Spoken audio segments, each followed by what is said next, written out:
আমরা প্রতিদিন অফিসে যাই, তারপরে সারাদিন কাজ করার পর সন্ধ্যায় বাসায় ফিরি।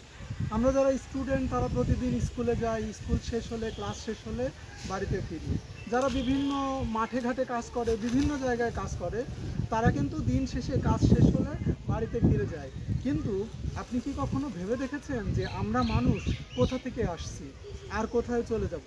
আমরা কিন্তু একসময় বেহেশতে ছিলাম, তারপরে আমাদেরকে পৃথিবীতে পাঠানো হয়েছে। তো আমরা কিন্তু পরবর্তীতে আবার বেহেশতেই যাইতে চাই। আমাদের নির্দিষ্ট গন্তব্য সেটাই হওয়া উচিত। কারণ পবিত্র কোরআনে বলা হয়েছে যে ইয়া আইয়াতুহান নাফসুল মুতমাইন্না ইরজিই ইলা রব্বিকি রাদিয়াতাম মারদিয়া ফাদখুলি ফি ইবাদি অদখুলি জান্নাতি।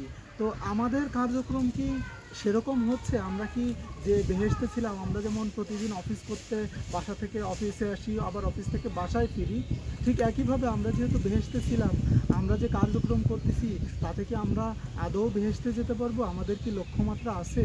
আমরা কি কখনো ভেবে দেখেছি যে আমরা বেহেশতে থেকে আসছিলাম, আমরা নফসে মুতমাইন্না হিসাবে আমরা আমাদের প্রতিপালকের কাছে ফিরে যেতে চাই। আসুন আমরা এই দিকটা বিবেচনা করি, আমরা ভালো কাজ করি, আমরা মানে অন্যের ক্ষতি না করি, ওজনে কম না দিই।